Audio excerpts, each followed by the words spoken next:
나멸류관을 쓰려고 몸 바쳐 싸울 때 주 내게 용기 주시사 이기게 하시네. 나의 주 그리스도 나를 속량했으니 나 십자가를 벗으고 저 멸류관 쓰리. 승리의 그날 이르러 십자가 군병들 해가를 불러 영광을 주님께 돌리리. 나의 주 그리스도 나를 속량했으니 나 십자가를 벗으고 저 멸류관 쓰리.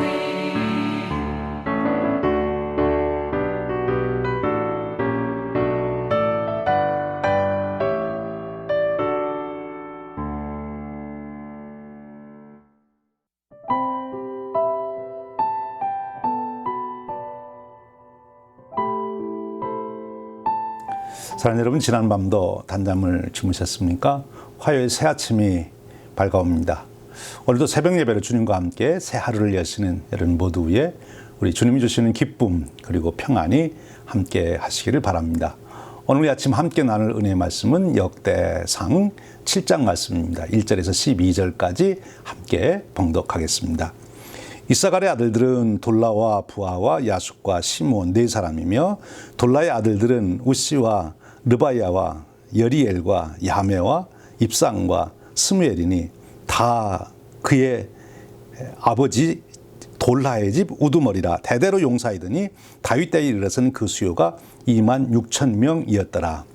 우시의 아들은 이스라히야요, 이스라히야의 아들들은 미가엘과 오베다와 요엘과 이시야와 5사람이 모두 우두머리며 그들과 함께 있는 자는 그 계보와 종족대로 능히 출전할 만한 군대가 36,000명이니 이는 그 처자가 많기 때문이며 그의 형제 이사갈의 모든 종족은 다 용감한 장사라.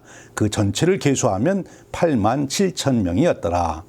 베냐민 아들들은 벨라와 베겔과 여디아엘 세 사람이며 벨라의 아들들은 에스본과 우시와 우시엘과 여리못과 이리 5사람이니 다 그 집의 우두머리요 큰 용사라. 그 계보대로 계수하면 22,034명이며 베겔의 아들들은 스미라와 요하스와 엘리에셀과 엘료예네와 오므리와 여레못과 야비야와 아나돗과 알렐메시니 베겔의 아들들은 모두 이러하며 그들은 다 그 집의 우두머리여 용감한 장사라.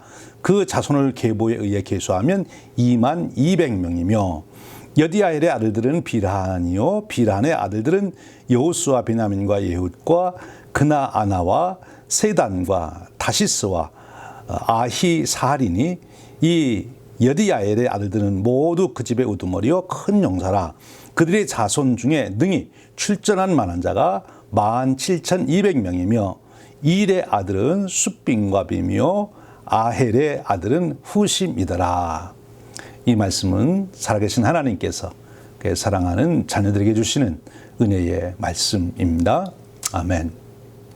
오늘 우리가 읽은 역대상 7장은 이스라엘 12지파 중에서 6지파에 대한 족보를 소개하고 있습니다. 이사갈, 베냐민, 납달리, 므낫세반, 에브라임, 아셀 지파 족보입니다. 역대기는 긴 족보를 우리에게 소개해주고 있습니다. 왜 족보를 소개했다고 그랬죠? 그 답은 왜 역대기를 썼는가를 알면 바로 그것이 그 답이 된다 했습니다. 에스라가 역대기를 쓴 이유는 바사의 고레스 왕이 그 칙령으로 이제 이스라엘 백성들이 귀환을 하게 됩니다. 예루살렘으로 오게 되지요. 그런데 바로 그렇게 예루살렘으로 오는 사람들, 그 사람들에게 큰 이제 혼란이 생기고 또는 절망감을 갖게 되는 그런 일이 있지요. 이제 내적으로는 이미 오래전에 멸망한 북왕국 이스라엘 그 지역이 사마리아로 변해 있지 않습니까?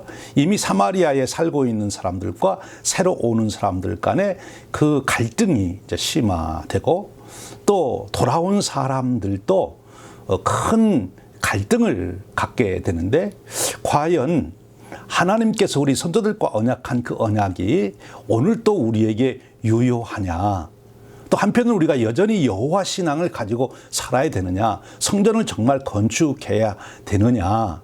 이런 회의들이 솟아오르고 또 돌아와서 보니까 그 황폐화된 예루살렘과 여러 생활 여건을 볼 때 정말 절망감을 갖게 되는 거죠. 이런 상황에서 우리가 정말 나라를 세우고 이 여호와의 백성으로서의 삶을 위하여 성전을 건축하고 이런 일을 할 수 있느냐, 이런 의문을 갖게 되는 것입니다.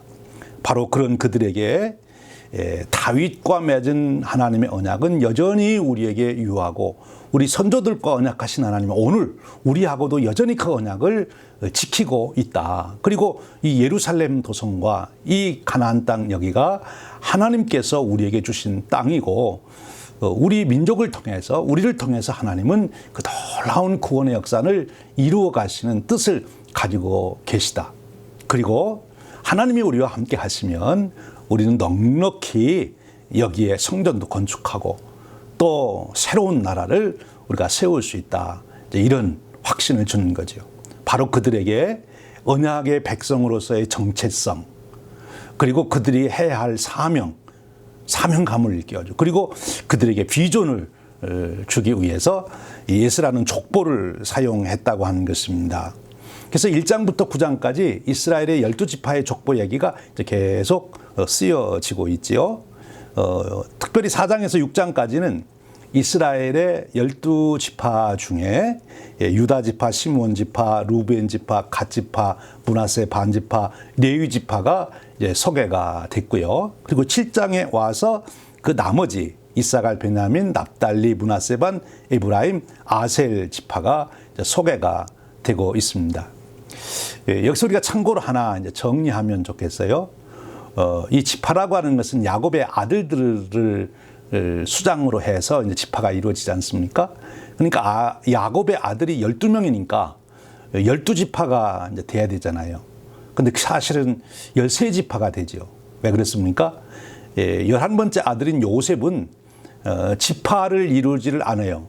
지파를 이루지를 사실은 않는 것이 아니라 요셉의 아들 둘, 그 에브라임과 므낫세가 지파를 이룹니다.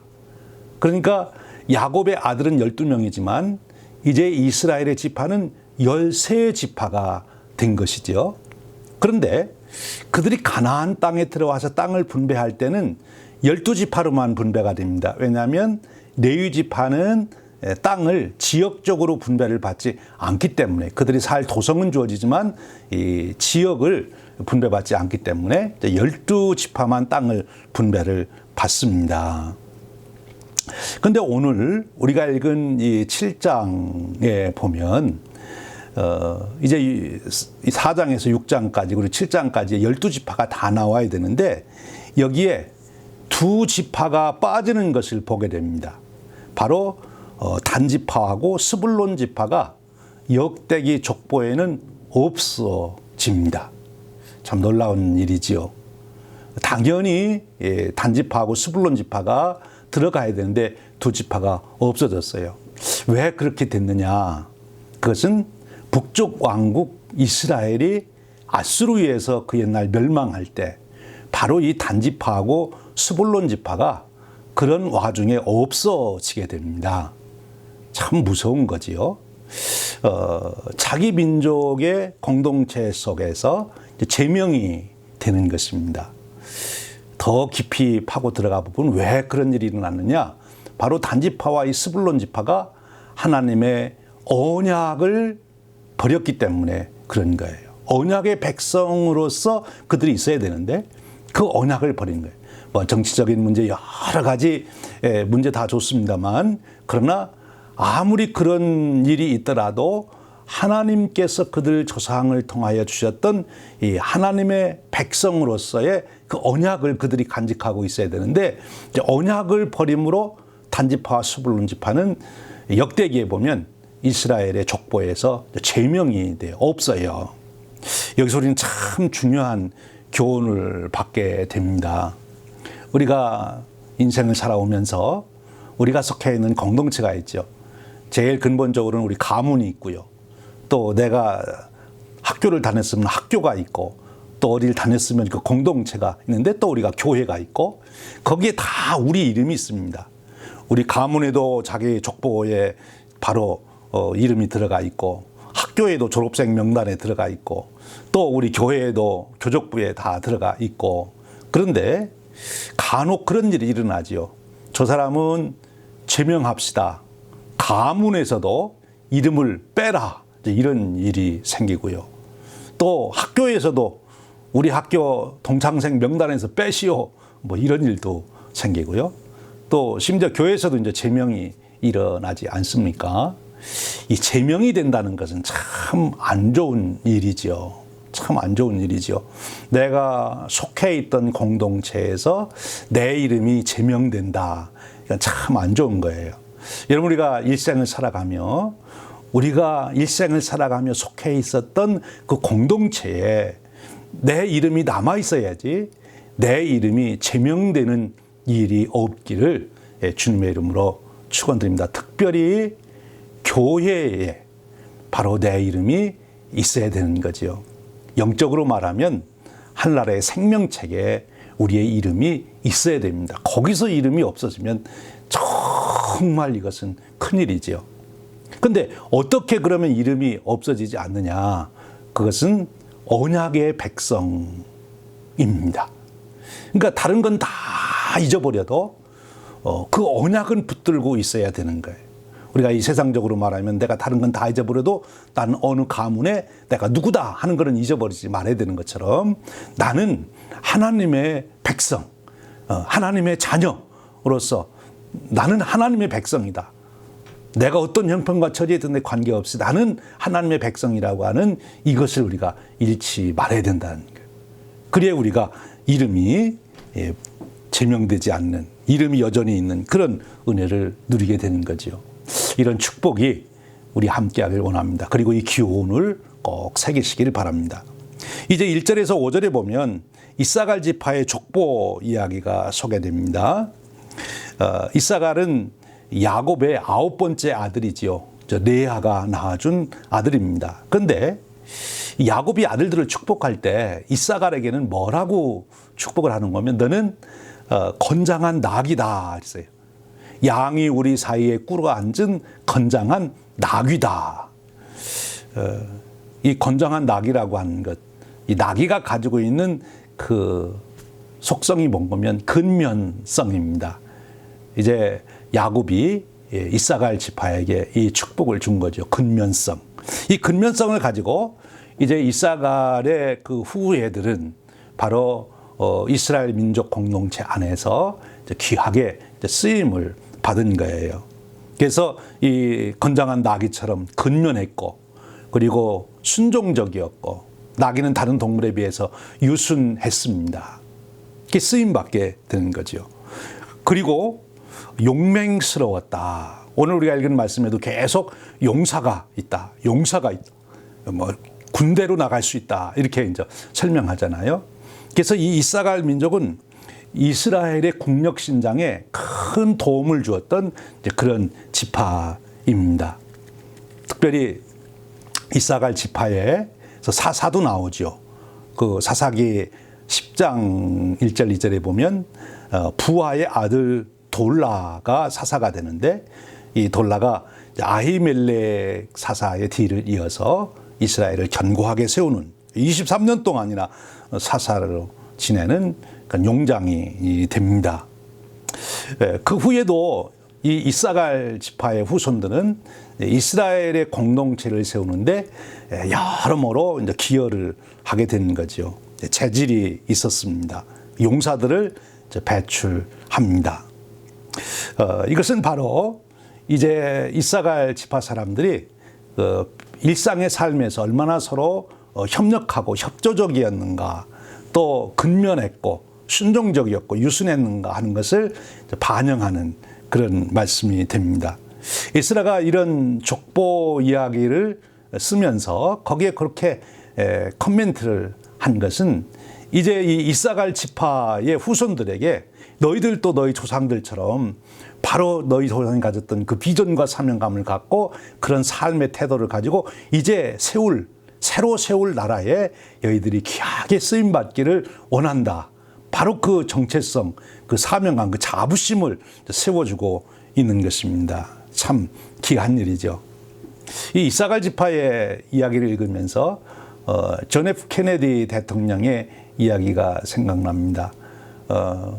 국가가 당신을 위해서 무엇을 해줄 건가를 생각하기 전에 당신이 국가를 위해서 무엇을 할 것인가를 먼저 생각하십시오. 이사갈 지파 사람들이 바로 그런 사람들이었다는 거지요.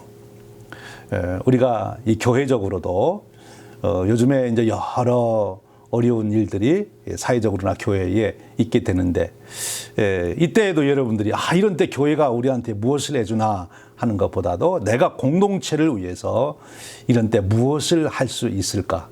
내가 정말 나가서 한 시간이라도 뭐 할 수 있는 것이 없을까? 아니면 내가 뭐 구체적으로 할 수 있는 뭐가 없을까? 이렇게 생각한다면 그것이 이사갈 지파가 가졌던 축복된 삶의 태도지요. 사랑하는 여러분, 이번에도 우리 보니까 우리 여러분들이 교회를 가꾸고 다시 이제 리오프닝하는 예배를 준비하고 특별히 청년들이 아주 열심히 일을 준비를 해줬어요. 얼마나 감사한지요. 이게 다 이사갈 지파가 이제 계승했던 그런 정신이지요. 우리가 일생을 살아가면서 어느 공동체에 속하든지 내 가문이든 또 내가 사회 어느 공동체든 특별히 이 교회 공동체 영원토록 가치가 있는 이 교회 공동체 속에서 이 이사갈 지파가 보여준 것처럼 이 근면성을 가지고 또 유순하고 순종적으로 그래서 때로는 용맹하게 앞장서서 나가는 솔선수범하는 거죠. 그런 삶의 태도를 발휘하셔서 여러분 귀하게 쓰임받는 그런 축복이 있길 바랍니다. 인생의 최고의 축복은 어디서든지 있으나 마나한 사람이 아니고 꼭 필요한 사람으로서 귀하게 쓰임받는 것. 그것이 정말 가치 있는 인생 아니겠습니까? 저와 여러분들이 어디를 가든지 우리들이 소속한 공동체, 특별히 오늘 현실적으로는 우리 시카고안전이나 감리교회에 꼭 필요한 사람으로 쓰임받을 수 있다면 그것이 우리가 얼마나 큰 축복이겠습니까? 이런 축복이 저와 여러분에게 함께 하시기를 축원합니다. 이제 그 다음에 소개되는 지파가 베냐민 지파예요. 근데 이 베냐민 지파는 베냐민은 라헬의 둘째 아들이지요. 그러니까 이제 요셉의 동생입니다. 그리고 12번째 아들이게 되는 거죠. 근데 이 베냐민 지파는 비록 숫자는 6만 명이 채 안 되지만 이 베냐민 지파는 용맹하기가 이제 대단했다. 그렇게 이제 성경은 평가하고 있습니다. 이 야곱이 이제 베냐민을 축복할 때 베냐민을 뭐라고 부른가 하면 물어뜯는 이리라고 이렇게 표현을 했어요. 물어뜯는 이리. 그러니까 아주 용맹하고 호전적이다 하는 거지요. 그런데 이것이 역사 속에서 발휘됐던 적이 있죠. 바로 기브아 사건입니다. 사사시대에 아주 이스라엘 백성들에게는 비참한 사건인데 그때 이 베냐민 지파가 이스라엘 전체 다른 지파와 싸움을 걸잖아요. 전체 다른 지파가 베냐민 지파에게 함께 와서 권고하는데도 우리 싸우자 이렇게 나와서 이 베냐민 지파 한 지파하고 이스라엘 다른 모든 지파하고 싸워서 처음에는 베냐민 지파가 이기잖아요. 그렇게 이제 호전적이고 싸움을 잘했다는 거죠. 용맹하고. 근데 결국은 이제 베냐민 지파가 망해서 다 죽고 겨우 600명만 남는, 사실 다 멸종할 수밖에 없는데 하나님의 은혜로 그들이 600명이 이제 남아 지파를 유지하게 되는 그런 것을 봅니다. 참 대단한 지파인데요. 근데 이 지파에서 사사를 도와서 시스라와 싸운 그런 용맹한 사람도 나오고요. 오늘 성경에 보면 다 용사라 그랬는데 또 이 베냐민 지파에서 제일 내세울 수 있는 자랑스러운 인물이라면 마지막은 안 좋았지만 걔도 이스라엘의 초대 왕 사울이 여기서 나오잖아요. 근데 사울이 왕이 될 때 사울 혼자만 잘나가지고 왕이 될 수 있었겠어요? 물론 하나님의 이제 섭리와 역사 가운데 사울이 왕이 됐지만 그런 한 인물이 세워질 때는 하나님께서 미리 여러 조건을 갖춰놓고 그 인물을 세운단 말이에요. 그러니까 사울이라고 하는 사람이 베냐민 지파에서 왕으로 세워질 때 이미 베냐민 지파에 걸쭉한 장수들이 있었던 거예요. 사울이 왕이 될 때 그를 보조할 만큼 숫자는 적어도 다른 지파에서 얕보지 못할 만한 그런 그 측근들이 있었기 때문에 이 사울이 왕으로서 그렇게 이제 설 수 있었던 것 아니겠습니까? 그러니까 이 베냐민 지파에는 그런 특별한 축복이 주어진 거예요. 그리고 나라가 분열될 때 유다 지파와 연합해서 하나님의 언약을 이루는데 크게 공헌한 지파가 이 베냐민 지파 아닙니까? 참 놀라운 일이죠. 그런데 바로 이 베냐민 지파의 큰 실수는 앞에서도 말씀을 드렸듯이 이 기브아 사건입니다. 그들의 윤리 도덕적인 기준이 너무 낮았어요. 사람이 이제 힘이 있으면 법을 안 지키고 제멋대로 살라고 하는 게 있잖아요. 그런 객기를 부린 거지요. 그러니까 하나님의 말씀과 그 윤리 도덕적 수준에 좀 높아져야 되는데 그것이 낮았어요.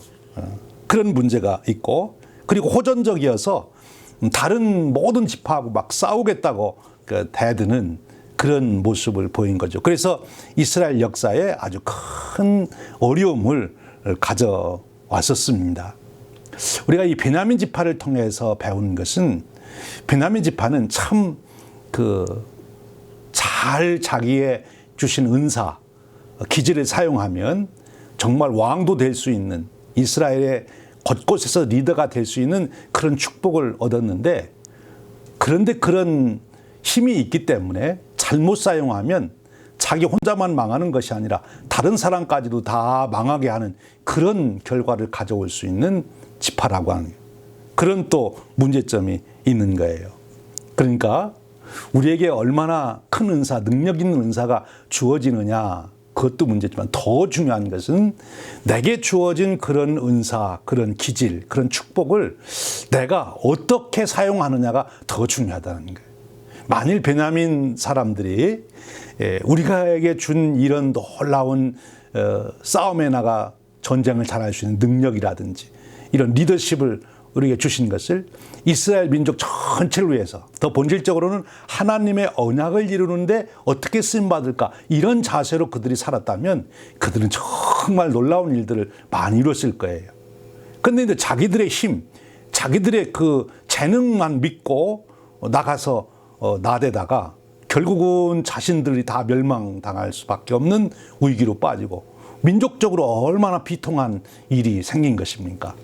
여러분, 그렇습니다. 교회도 그렇고 어느 사회도 실력 없는 사람이 공동체 무너뜨리지 않습니다. 실력 있는 사람, 그 공동체에 아주 영향력을 줄 만한 실력 있는 사람들이 잘못될 때 그 공동체 전체가 큰 해를 당하게 되는 거지요. 그래서 우리가 이 베냐민 지파를 보면서 기도 제목이 있는 거예요. 하나님, 제게 먼저 충성됨을 주시옵소서. 하나님을 향하여 본질적으로 충성되게 하시고 우리 공동체를 세우는 지혜를 주시옵소서. 제게 주신 능력과 지혜를 가지고 우쭐하지 않게 하시고, 그것 때문에 교만하지 않게 하시고, 그것 때문에 너무 나서지 않게 하시고, 주위에 있는 사람들을 잘 보며 보조를 맞추며 함께 나가야 되는 거죠. 이 베냐민 지파 사람들 이야기를 읽으며 이런 속담 하나가 생각났어요. 아프리카 사람들의 속담이죠. 빨리 가려면 혼자 가고 멀리 가려면 함께 가라 하는 거죠. 너무 나대지 말고 다른 사람과 함께 이 일을 하면 다른 사람들은 어떨까, 이런 생각을 하면서 자기에게 주어진 그 역량을 가지고 공동체를 세우는데 어떻게 기여할까, 이 덕을 세우기 위하여 이 베냐민 지파 사람들이 생각했더라면 정말 나라를 잘 세웠을 거죠. 지금 에스라는 베냐민 지파 사람들에게 그것을 요구하고 있는 것입니다. 사랑하는 여러분, 오늘 저와 여러분에게도 내가 속해 있는 공동체에서 무언가 내가 더 빨리 알고 무언가 내가 더 잘할 수 있고 무언가 내가 다른 사람보다는 능력이 있다 이렇게 느껴질 때 우리가 기도해야 될 제목이 있어요. 하나님, 제게 주신 이 능력과 이 은사를 잘 사용할 수 있도록 공동체를 위하여 사용할 수 있도록 제게 지혜를 주시고 인내를 주시고 덕을 세울 수 있게 하여 주시옵소서. 이 기도가 꼭 필요한 줄로 믿습니다. 자, 여러분, 오늘 우리가 이 이사갈 그리고 베냐민 지파를 통해서 교훈을 받습니다. 이들에게 주신 교훈을 따라서 오늘 우리도 하나님의 나라를 세우는 일에, 현실적으로 교회를 세우는 일에, 또 우리 각 속해 있는 공동체를 세우는 일에 귀하게 쓰임받는 그런 축복된 인생 되시기를 주님의 이름으로 축원드립니다. 우리 함께 기도하겠습니다. 하나님 아버지, 감사합니다. 오늘도 저에게 큰 은혜 주시고 새 하루를 주시되 오늘 귀한 교훈으로 우리를 권면하시니 감사합니다. 이사갈 지파와 베냐민 지파를 통해서 주신 교훈을 오늘 또 우리가 품고 오늘 또 우리가 공동체를 세우는 아름다운 삶, 덕을 세우는 삶을 살 수 있도록 인도해 주시옵소서. 우리 주님 예수 그리스도의 이름으로 기도하옵나이다. 아멘. 여러분, 오늘 또 주님과 동행하며 승리하시는 하루 되시기를 바랍니다.